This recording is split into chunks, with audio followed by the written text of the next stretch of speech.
This is The Discourse with Dr. Ken. Hello out there, you listeners. Hello, how is good Sunday? This is The Discourse with Dr. Ken. We had promised you a big episode today, the 4th of June, 2023. What are we going to discuss today? A very relevant subject. They're big and relevant in the context of what is happening in Nigeria, what is happening in our economy, and what is happening with our lives. And after a break that I will take shortly, I'll bring in the guest I had promised you for the 4th of June. You know what? You better tune in because it's going to be a bumper episode and no other than, let me not reveal. I'll come back to you. Please stay tuned.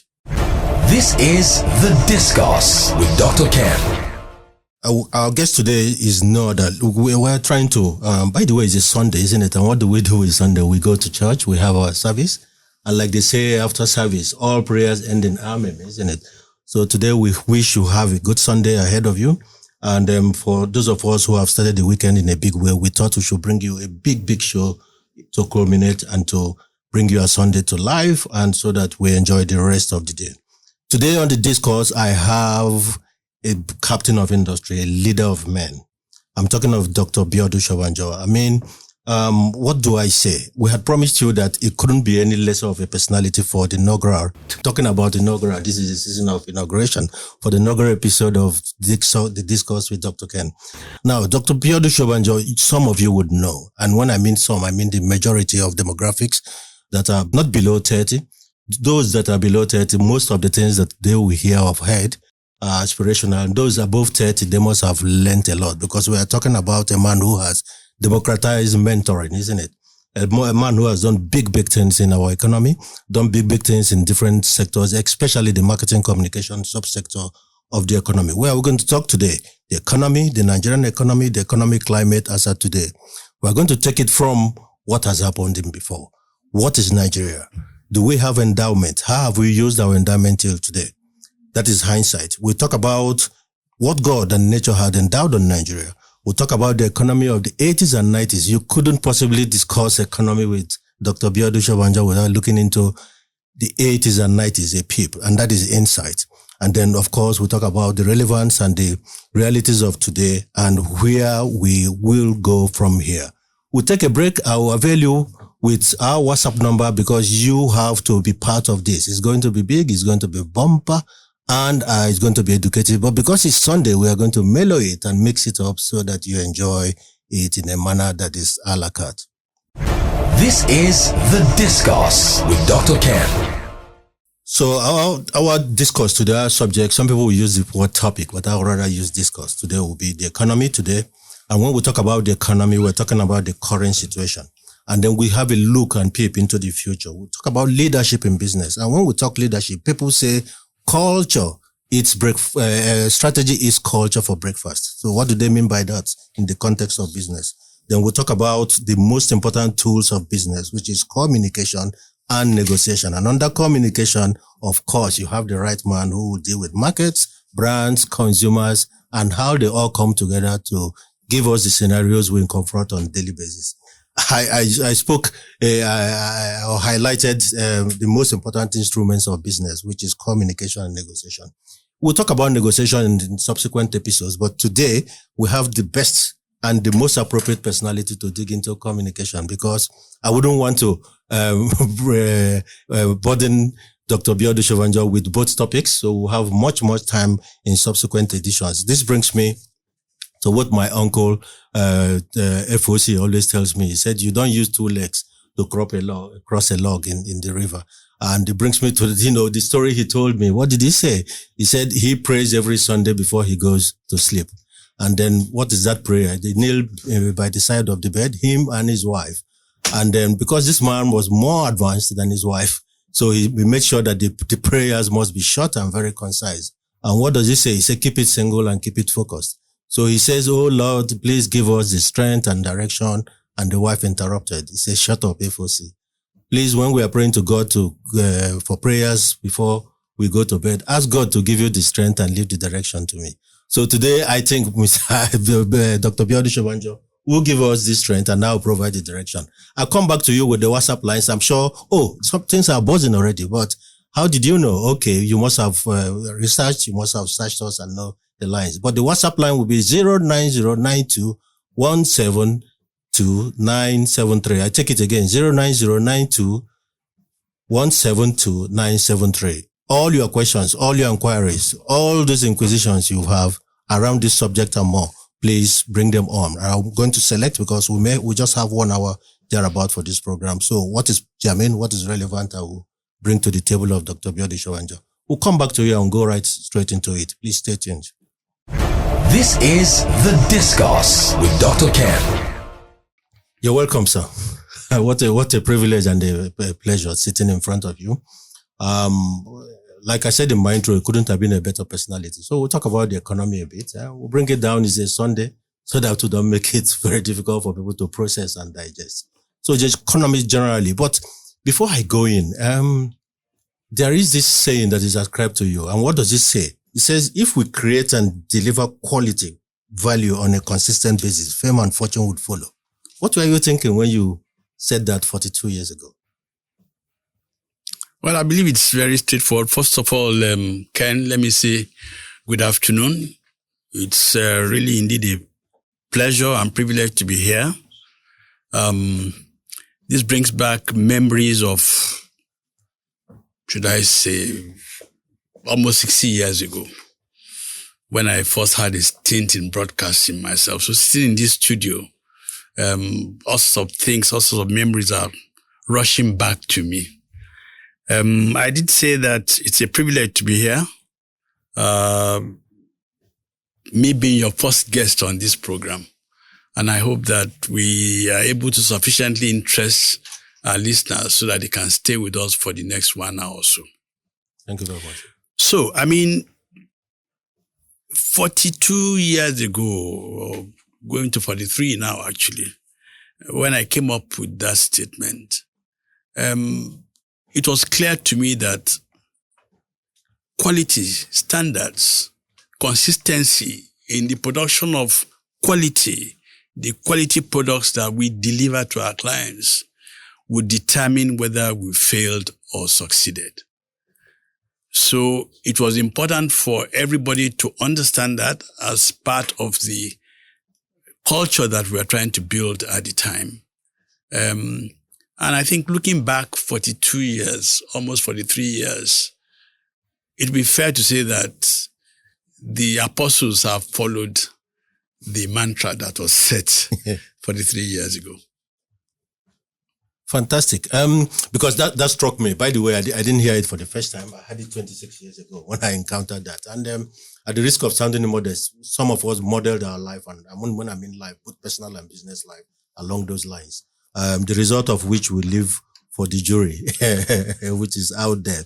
Now, you see, sir, by the way, you stay tuned. You couldn't have a better opportunity. I have brought to you the master of business wisdom. So it's an opportunity for you to embrace all you can possibly assimilate and hear today. So the Nigerian economy, there's always wealth in a country. Nigeria is endowed. Sometimes it is evident, and other times it is latent. You may want to relate to listeners the picture you see through your telescope. Firstly, if you look at the GDP of the country, let me make this confession upfront. I'm not an economist. So I hope our listeners out there won't begin to pose complex economic questions to me. So I need to make that upfront. But if you look at the way that we have been since even if you went back to 1960, our GDP has grown consistently. Okay?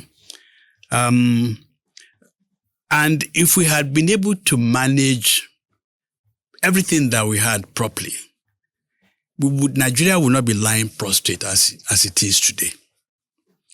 There's no doubt about it. Leadership have contributed to the mismanagement of our resources and our economy. And, there have been various debates about that. So this is not about pointing any accusing fingers. The truth was that at the point in time when the military came into governance, they really had no business doing that. And they I think it's my own view that they contributed to the challenges that Nigeria is going through at this point in time. And this is manifest from the kind of inflation that we're currently going through. I remember that way back in the 70s, for example, if you needed to buy a car, and I'm talking of a very good car, a brand new car, if you look at brands like an Opel, for instance, a 4-door Opel Record would cost you about 3,200 naira. Really? Yes. If you wanted to buy a Volkswagen, that would cost you about 720 naira. I recall that when I got to a very senior level in my career and I needed to get my first official car, it cost us about 7,800 naira to get a Volvo 244 GLE. So, I mean, and then you look at where we are today.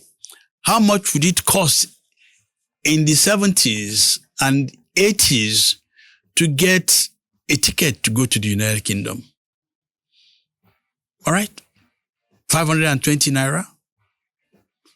So you look at the way that inflation has impacted our lives today and the ruin that it has fostered on our people. You begin to wonder. So today Nigeria can thump its chest and say, oh, it is the biggest economy in Nigeria. But what about other factors that are eroding all of this GDP that you're talking about? Inflation at 22%. You know, poverty. You have 133 million Nigerians in poverty. They're living below the poverty line. 133 million. That's incredible. How do you explain that? And then you look at the debt profile of the country at this point in time. So, Ken, I mean, these are the things we need to grapple with. Wow, that's big. Food for thought. But by the way, listeners, is either your cup is half full or half empty. It's important that we paint the scenario, especially when we deal with hindsight. We're going to move with time into insight to tell us where is the economy today, and then possibly how can we put ourselves together so that we deal with these challenges we are bringing to the table. Because life must continue and businesses must continue, isn't it? So at some point we'll talk about business setups, because this is a man who has set up a business 42 years ago. And as I speak, and again, I say at the risk of sounding modest, most probably created Nigeria's, and I mean Nigeria's, biggest multinational. I didn't say multinational in Nigeria. I said Nigeria's, and those of you who know what I'm talking about would allude to that fact. So he has an idea, one or two ideas of how to set up a business, how to sustain the business. He can speak to acceleration and, in fact, transformation. These are the things we'll cover during the course of 1 hour.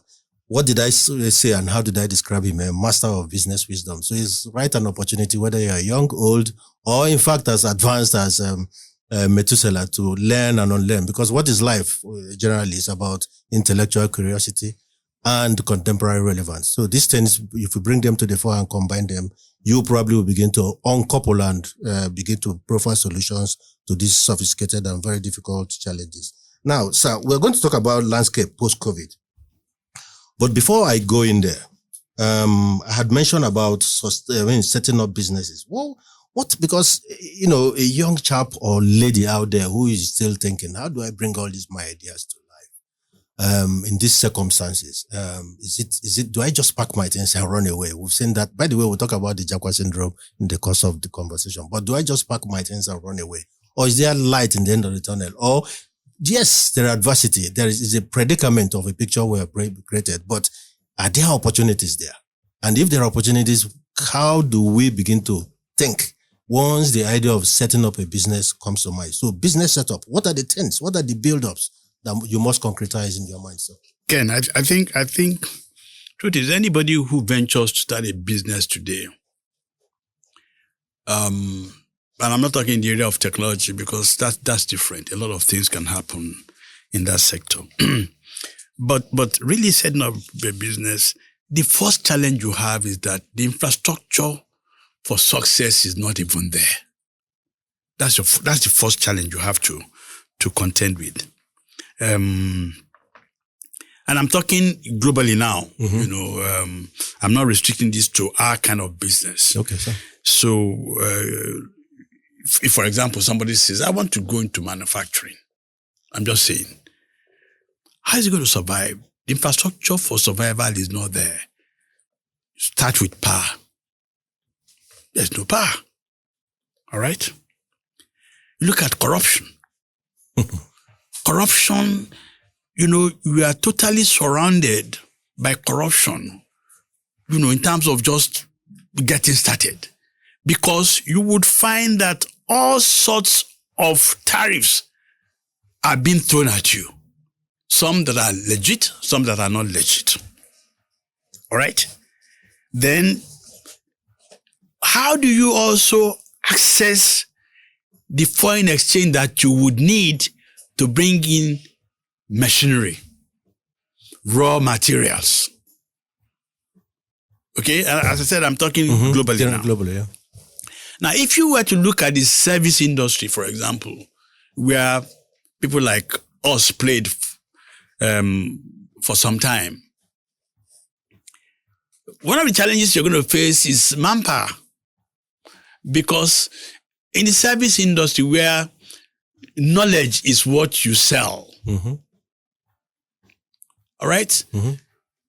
Again, the challenge you have is that because of the infrastructural problems that the universities themselves are facing, all right, the curricula that they feed the people that you are likely to hire may not be sufficiently rounded enough. So you'll have to struggle, first take on these freshers, and maybe spend the next 12 months or so, as we learned to do, to train them, because we had to start what we called the management traineeship program, where you're just paying people for 12 months, and they're not contributing. You know that. Yes. They're not contributing anything. So, whereas if you are doing this in some other advanced economy, you look for fresh graduates, for example, and you put them in the business, they have an understanding of what you're talking about, because during their training, they also did practical. All right? They were apprenticed to, let's say, advertising agencies or whatever it is. So by the time they join your company and you're talking to them about a storyboard, they're not saying, what's a story? What's that? Or you say to them a layout or whatever. They understand what you're saying. So you have all of those kind of things stacked against you. All right? So if you took somebody like me, I had a totally I was lucky. All right? In the sense that the people who formed the nucleus of the business that we started had already worked in the business. Okay. We just needed to add on a couple of young freshers. Okay. And training them was not difficult at all. So if you were to do it today, the challenge is that even when you look around you and you want to pick, let's say, 6 very, very knowledgeable, it may be difficult for you. You may have to struggle. So these are the kind of challenges that today's entrepreneur would have to face. All right? Contrary to the kind of challenges that we had during our time. And as I said, infrastructure was also there. I mean, look, I can tell you this, Ken, when we started, we didn't have the money, but what we had was the knowledge. All right? Whoever starts a company with 100,000 naira, that was the paid up capital at the time. Wow. All right? So, and everything we had in our offices were all taken from, what do you call these things now? This thing that you pay every month for what you... It's credit? No credit, but there's a name, hire purchase. Hire purchase.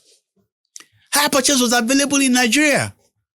Everything in our office when we started from day one, all right, we took on hire purchase, including our desks, including the air conditioners, including the generator. How do you do that today? How do you do that today?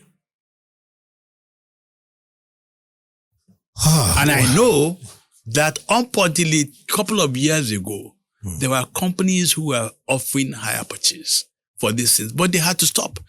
Guess what? Why did they stop? Because people were defaulting. Nigerians would take those things and then run away and not pay. So you also have the issue of trust. It looked to me like the trust that used to exist like 30, 40 years ago no longer exists in this country. I don't understand it. Yeah, it's difficult to understand, sir. By the way, listeners, our WhatsApp number is 09092172973. I take that again, 09092172973. I'd like you to be part of this. This is a great opportunity. Yes, sir. In fact, I deliberately guided you so that you give us that hindsight, you give us that foundation. But I wouldn't miss today's opportunity because there must be something we can get out of you that will guide a small or a big or medium-sized business. But because this is a pot of experience we are talking about here. Do we go on a break? I'll come back in a minute. Please stay tuned. This is The Discourse with Dr. Ken. Wonderful to hear your voice again. OJ Lawson, class of 1990. Oh my God. Hello, OJ. How are you doing? Yeah, it's pouring in. I'm going to accommodate as much as I can, but this is a good one. I'm just going to summarize. The discourse. Good day, Dr. Ken, and your amiable guest, Dr. Biodun Shobanjo. Well, as a peer of solutions to Nigeria current woes, Nigeria should look to create a mixed match of divestment dollar inflow apart from crude oil. For instance, Nigeria is sitting on 226 billion cubic meters of gas, with in Imo State, for example, Anambra Basin sitting on.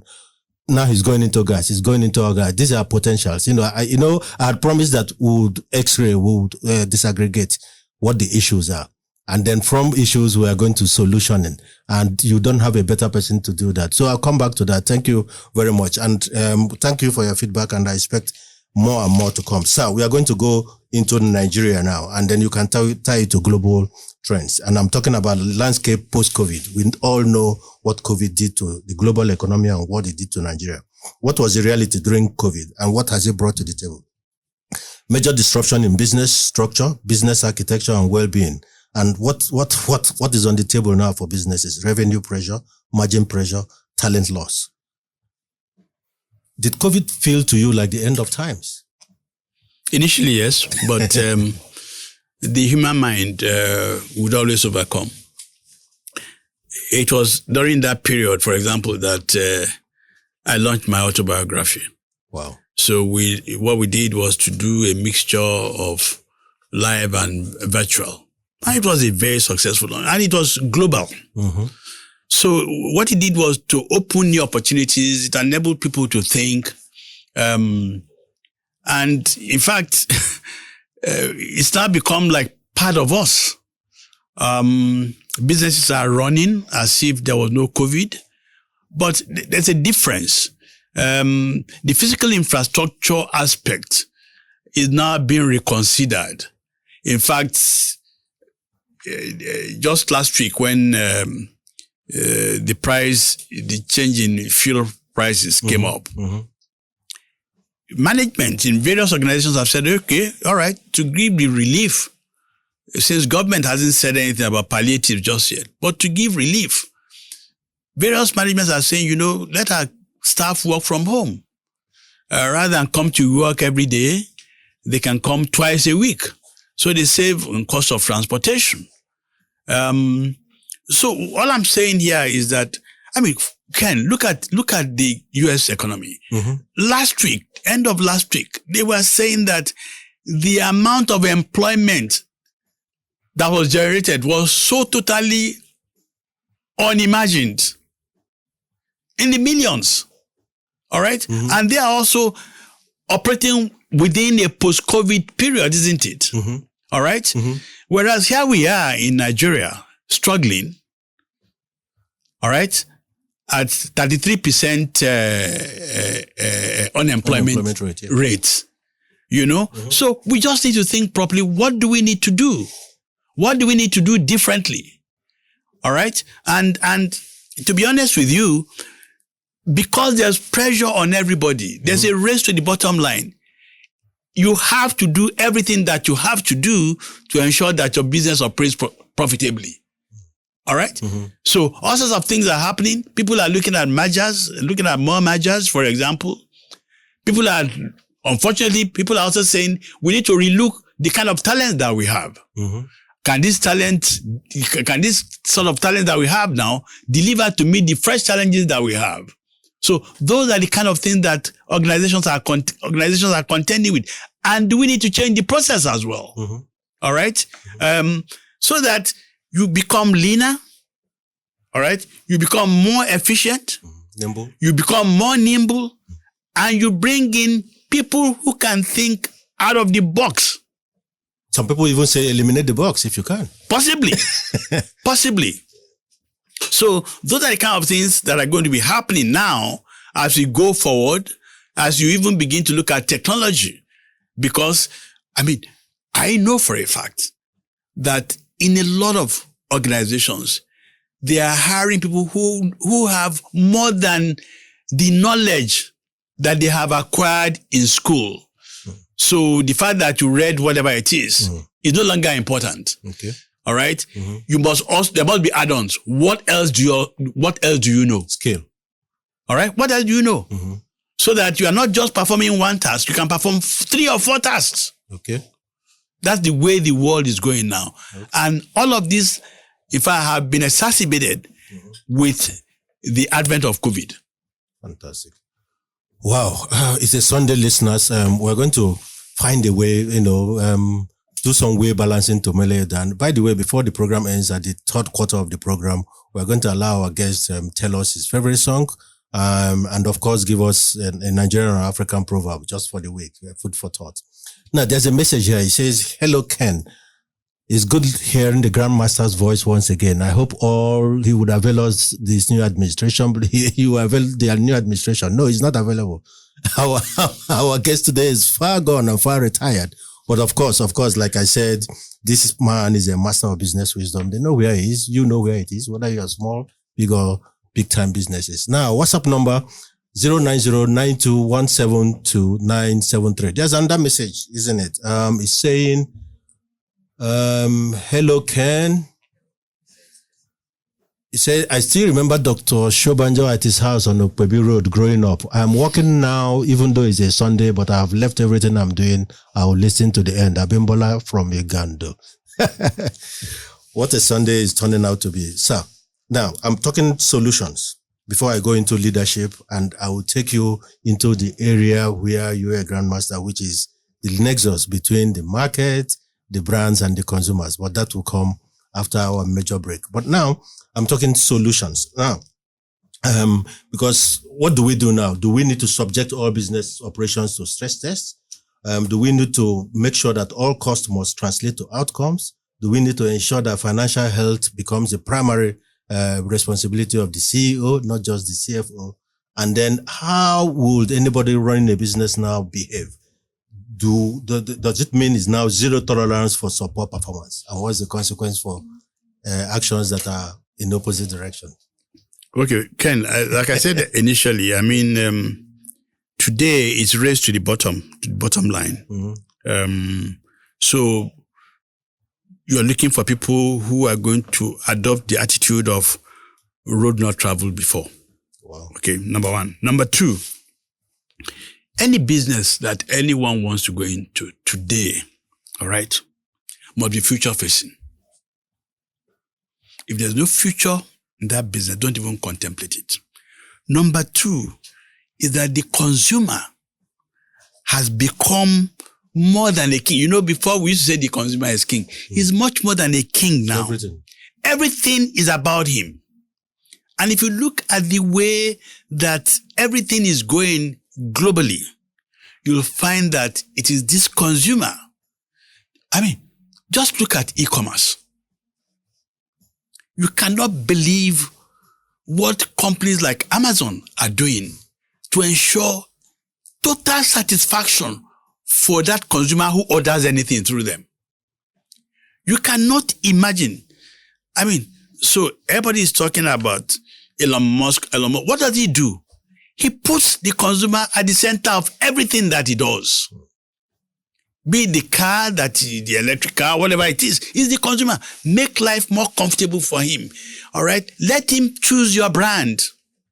Let him choose your brand in terms of, so that brand that you present to him, all right, to that consumer, he's going to embrace it and get locked into it.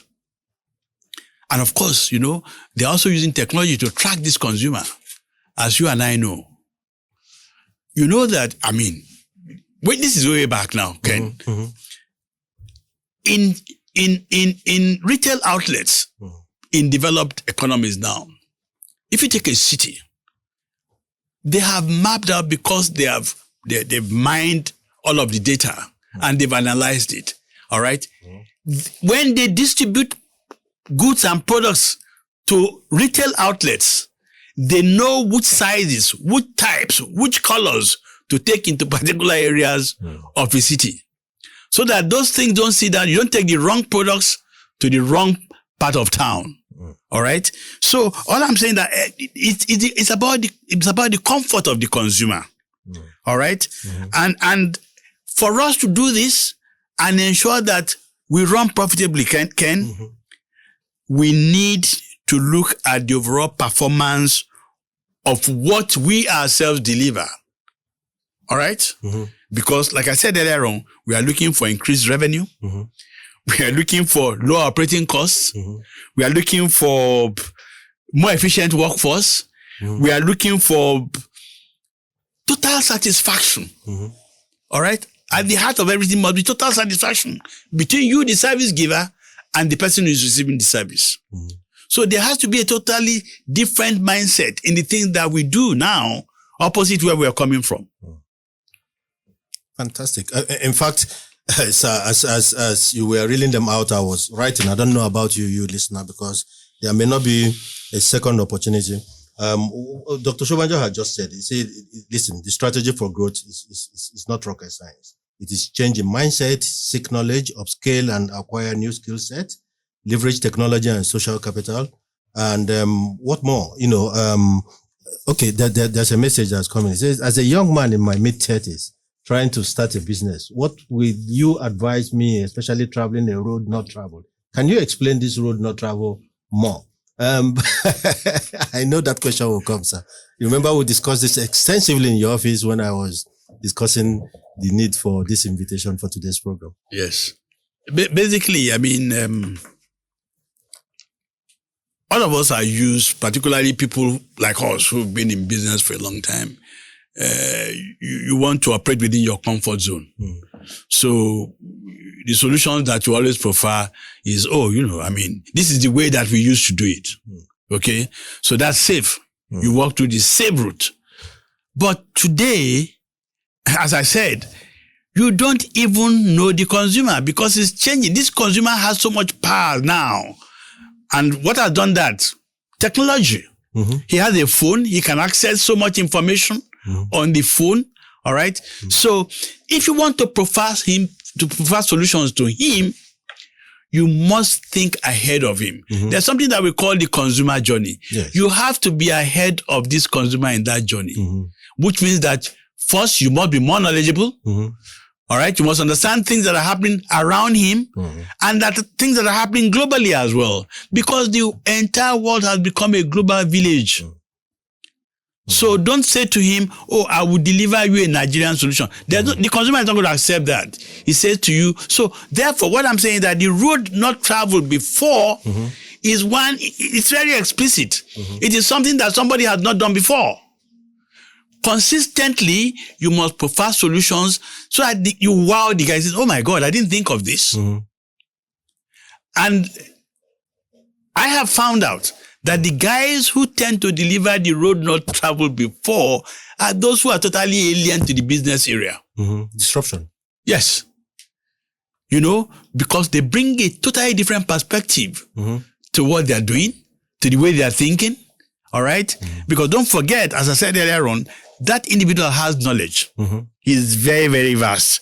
All right? And two, he has what I call a world view. So as a 30-year-old person who wants to start a business, and I don't know what business you want to do, the first thing you want to say to yourself is, would this business be different to what somebody is doing down the line? Mm-hmm. Somebody who lives 3 streets away from you, he's doing the same business. Are you going to be offering the same solutions as that person is doing? If that's the route you want to pursue, chances are that you are going to struggle. So that's the road well traveled. Exactly. That's the road well traveled. So you got to find new solutions. You have to find, and we've seen it. There are too many examples. Once upon a time, take the camera that we know for taking photographs. Mm-hmm. Once upon a time, you needed to buy a film. Is it the Kodak?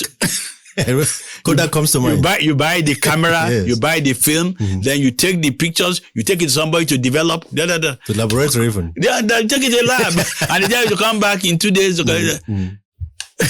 So, can you imagine somebody saying, oh, look, I want to go into photography business, and you go back into that route. When your phone, any Android phone, will take some of the best shots in the world. So that's the point. Well, I hope that illuminates. In fact, this is a topic that is very close to mine. And I took time in Dr. Shobanjo's office last week to discuss this. So I hope he has x-rayed that. But for your own benefit, just to summarize what he says that what is important in business today is the consumer. It's central to every business. Now, it's not just being important to knowing understanding that the consumer is everything, or the customer, as the case may be. It could be in service business. But do you know this customer? Do you know this consumer? And how to know consumer is that you must be adept with primary and secondary data. And what do primary and secondary data give you? Hindsight. Then it takes you, when you mine it properly, you get insight. And then the insight gives you opportunity to foresight the business. Did I capture, did I summarize? Absolutely. So absolutely. That will help you move away from road travel to road least traveled, and if possible, road never traveled. So opportunities lie in road never traveled. Not you do the same thing consistently. And like we say, if you do the same thing over and over again, or you copy it, is very close to schizophrenia, isn't it? It's madness, you know.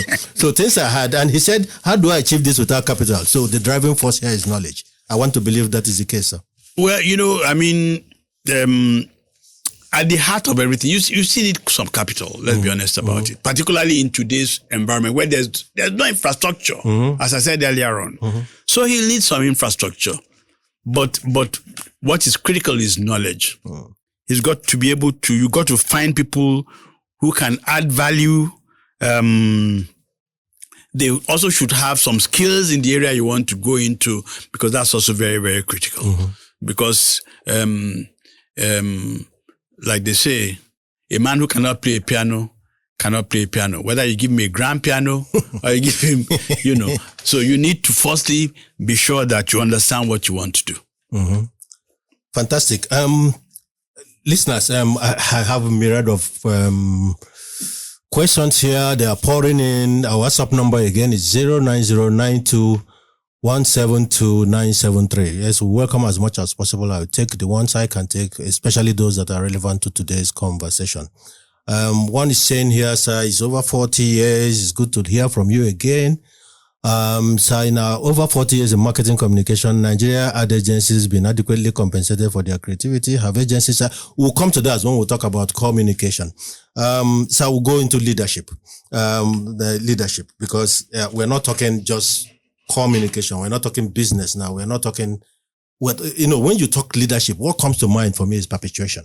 How do we perpetuate this business? Because businesses are set up, they grow, and growth comes through sustenance, isn't it? Then if you like, you can accelerate. When you accelerate, at some point it stagnates. You may even begin to realize that you need to even manage decline. Now, what is core to all that, putting all that together, is not so much of management. You go to the next level, which is leadership. We'll go into leadership now, providing leadership in difficult and troubling times. So the signs of the times today is atmosphere of fear, threat to businesses, existential threats. In today's fast-paced business environment and age of engagement and experience, providing leadership is the most critical factor for an organization. True or false, sir? It's true. Very true. I mean, we've seen it in every sphere of life, even in nations. You look at some countries that are doing very well. They mention names of leaders who came at one point in time and just turned everything around. and the country is in the right direction and all that. Not too far from here, people talk about Nelson Mandela. Okay. I don't want to name names in businesses in Nigeria. There are young individuals in this country who have taken over leadership of the organizations, and they've done extremely well in banking, in finance, in telco. There are names that just come up because these guys went there and they went, like we said, road least traveled or road never traveled before. And you can see from the bottom line of the trading results that they bring in, more profitability, their shareholders are happy with them and all that. So it's the same thing. My experience has shown that because leadership is not just about your knowledge about the particular business that you're running. Like I said, you've got to have a helicopter view as to how to achieve success in the task that you've been given. And I always am the first to accept that not everybody can be a leader. Wow. No, not everybody can be a leader. Because it's different from management. Oh, yeah, particularly in management. So you find some people that they can never go beyond particular levels. Because when you give them that responsibility to lead, quite frankly, you would have promoted them beyond their level of competence. Wow. So you got to be very careful about that because there are particular virtues that are required in leadership. It's true. Okay. Do you want to give us a snippet? No, I will not. I know, and I'm talking even about nations. Okay. I know names that I can mention, but I think it would be unfair to them. But we can see it. You see, the result is very clear. Either they take the country forward or they take the country backwards. All right? So, in other words, whereas a man could probably operate at a particular level, then you make him the leader of a country, then he takes the country back. So would you say to yourself that you've given the task to the right leader? But that's what politics is all about. Sometimes we are not able to elect the right leader for ourselves. Yes. And then we mourn about it. Yes. And leadership, what we eventually elect is a reflection of society, isn't it? Because they are not foreigners. They're still That's correct. From the same basket. They're from the country from whom that's correct.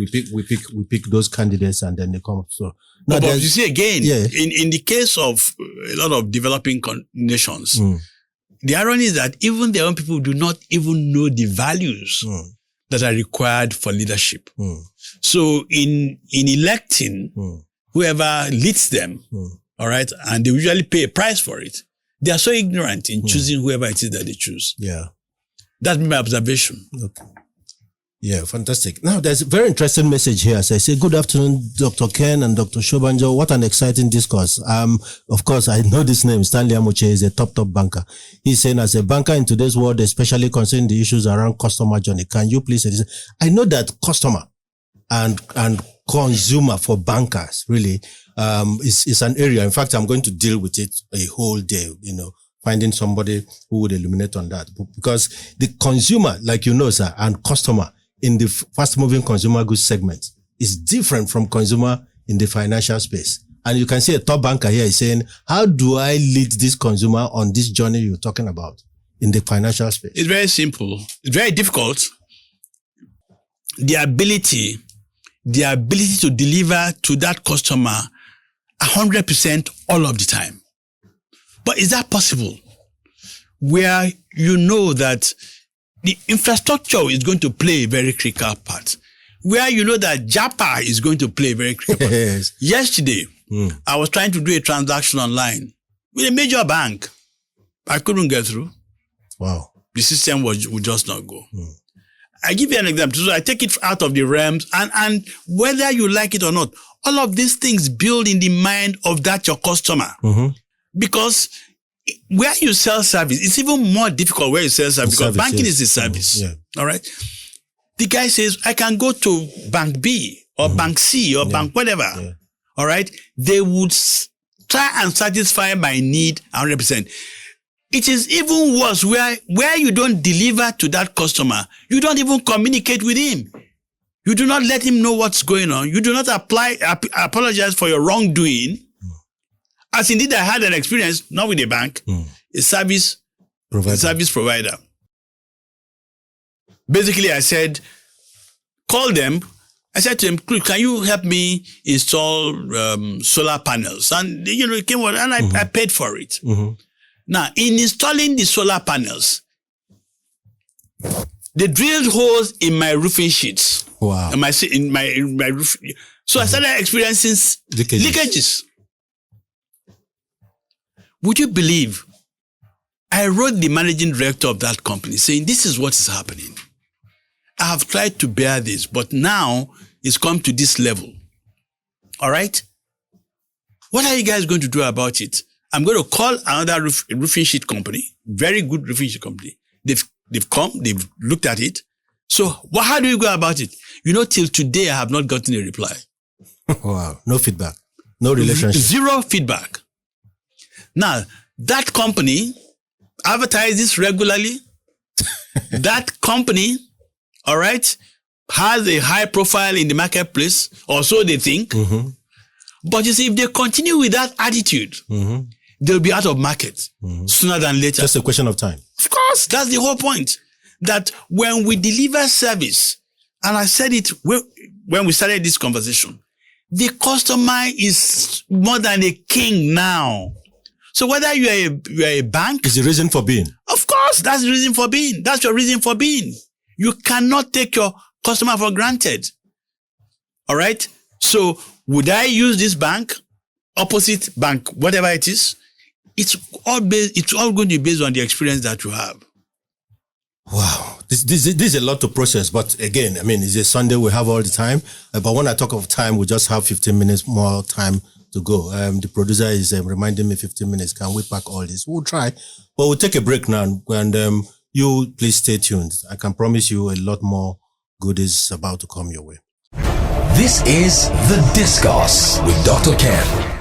The reason why you open that shop is the consumer. As a customer, it's important you understand that. Yes. Now, modern day leaders, you alluded to it. You said that as a leader, you don't have to know everything.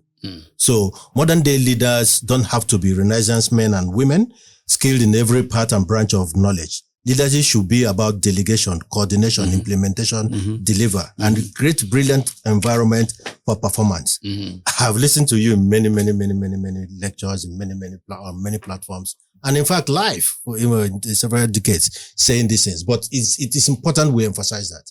It is very important because some people think, listen, I'm in front of the steering and I'm driving. And I do the job, so please, I don't want your advice. And even when I don't even have to delegate. So where is the place of all this? Delegation, coordination, implementation. Then you have to realize that you have to deliver. Not sometimes, but with ruthless consistency. Ken, look, I'll be the first to tell you that the secret of the businesses that we started 43 years ago is simply because we found the right people to lead various aspects of those businesses. Because those businesses required people with particular knowledge, particular skills. You have to delegate. But the critical thing is to find those right people. It's the same thing with a country. It's the same thing with a country. Because I keep taking this back to the country. If you as the president of a country, you are the CEO. You have various operational heads running the country along with you. They are your ministers. First is that you need to put right pegs in right holes. One of the ministers that just left office, I think it's Alhaji Adamu, Minister of Education. Okay. He did say that when he was appointed as Minister of Education, he had no clue what to do. What a predicament. He said the man was gentlemanly enough to admit that publicly. But he said he learned. All right. But I would have wished that we found people who didn't have to learn on the job. Exactly. Because you need specialists to run these things for you. All right. So I cannot stress sufficiently enough the need to delegate. Once you put the right people there, you should delegate and give them the free hand to run the business. And of course, you as a leader just would have to monitor what's going on and give guidance in the event that anybody is falling out of line. So leadership necessarily do not have to be in control, but in charge. Absolutely. That is something to commit to memory. Leaders don't necessarily have to be in control, but in charge. Now, sir, this is a question that is coming up more and more. And in fact, I was going to ask it myself. Should there be favoritism in the workplace? Should there be what? Favoritism favoritism in the workplace, and in the context of somebody is saying, and I've heard this in a business school. He says there must be favoritism in the workplace. Why? Because who do you favor? Favor the client. Client must come to the center. Focus on the client. Favor those who help you to achieve that. So anybody in an organization who helps you to achieve your primary goal should be those you should be favor. So there should be favoritism in the workplace. What do you say to that? I don't believe in favoritism. In the context in which it's been explained, level playing field. There's a purpose. There's a reason why we all have come together. In our case, is to deliver 100% to the client that we work for. So everybody is obligated to delivering that 100%. So it is given. Therefore, what I'm saying that it is given that that's what everybody will subscribe to. So why do I need to favor anybody? I don't have to favor anybody. Rather, what I would do is to favor everybody. Yes. Everybody. Yes. And empower everybody. But I'm not going to pick out individuals and treat them as starry-eyed babies. No, I won't do that. Thank you very much, sir. Listeners, I'm very sure you've had more than you can chew today. But it's a Sunday. Enjoy it. We have barely a couple of minutes. There's a message coming, is it? I'm enjoying every bit of this program. Very insightful indeed. Thank you for your perspective. Right pegs in right holes. Of course, we cannot lay more emphasis on that. Sir, I'll not let you go without talking about communication. I talked about communication and negotiation. For me, these are the biggest instruments in business. But we'll leave in negotiation for another day. Now, communication, because how would I bring the biggest foundation builder in that area? And I'm talking of marketing communication now, without taking a full advantage of this. People say that the process of building brands, and what is brand, by the way, is just a promise kept, if you ask me. Absolutely. So the process of branding was developed to protect products from services. And I think we should emphasize this, because people think that you set up a business, then you communicate it later. No. You set up a business for the consumer. Therefore, this important aspect of business cannot be tied to the P&L aspect of P&L, that is profit. People say, okay, we'll advertise when we become profitable. No, you would have lost the plot. What do you think? I think, unfortunately, I have, again, I'm talking from my own personal experience.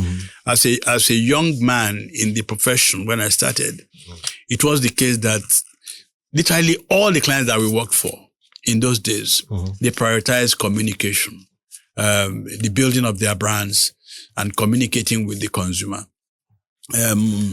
But you see, for you to communicate, because you see, like you said, what's a brand? It's something between a product or service that you have, to which you build something. Suddenly that product or service means something to the consumer, because don't forget, it's because of the consumer that we've gone into this manufacturing aspect in the first instance. All right. So you cannot afford to create a dissonance between that brand and the consumer. So that consumer promise that you have put out there, you must consistently put before that consumer so that he embraces it. It becomes part of him. All right. That's the reason some people would drink particular types of beer brands. All right. Opposite others. That's the reason some people would wear some particular types of sneakers than others, because it has come to mean something to them. All right. But honestly, today, I don't think a lot of, I'm sorry to say this, a lot of clients don't sufficiently understand that. Yeah. They actually think that they're doing the consumer a favor by even communicating the virtues of their brand to that consumer. All right. And so therefore it becomes an afterthought or something that, okay, all right, we can just, let's do the communication for about 1 month in a year or whatever it is. Or in fact, it's not necessary at all. I think they're making a great mistake. Wow. So perception of the brand, is not just more valuable than their physical asset. It also means that they lose this value overnight if you don't manage it, if you don't nurture it. Because after all, and perception is very fragile. I have seen brands that have come to this market. They were succeeding at the time. And at the point in time, they were not properly nurtured and those brands died. I don't want to name names, but there are too many. Yes. There are too many that I can mention. Yeah. So, but when you look at the brands that are succeeding in this market today, you'll find that there are brands that are being nurtured properly, where communication is helping to support the brand values, all right, and the what I call the brand values of that brand, and putting them across to the consumer on a regular basis. Fantastic. How time runs, especially when you're having fun. At some point, I'm going to find a way to talk to Dr. Shobanjo to give us a 2.0 before the course of the year winds down. I mean, we just have 2 more minutes to go. Remember, sir, I had promised that I'll give you the opportunity to take your best music or song for the Sunday so that people will enjoy it and we'll use that to wrap up. But that is after your closing remarks. Well, I think it's been a pleasure to be here. I can't believe that we spent 1 hour, to be honest. Yes. Wow, I just can't believe it. I really, like I said, it brings back a lot of memories for me personally as a young man who started life working and broadcasting myself. But I can see the whole thing has changed now. It's a totally different setting and all that and all that. That's what technology has done. So Ken, I thank you for inviting me. It's a pleasure. It's been a pleasure to be here. And if you don't mind, if you can play Celine Dion for me. Celine Dion. Fantastic. Of course, we'll give you that. Thank you very much. And this is some kind, the genre of music we all enjoy and would enjoy with you. Have a great Sunday, sir. And you as a listener out there, I hope you enjoyed yourself. Listen, a lot more will follow this. Today was like a basket of subjects. Now we are going to take each of those subjects one by one each Sunday, give them Philip, discuss them, uncouple them, and give them the attention they deserve. Have a very good Sunday and enjoy the music. And that's it on The Discourse with Dr. Ken.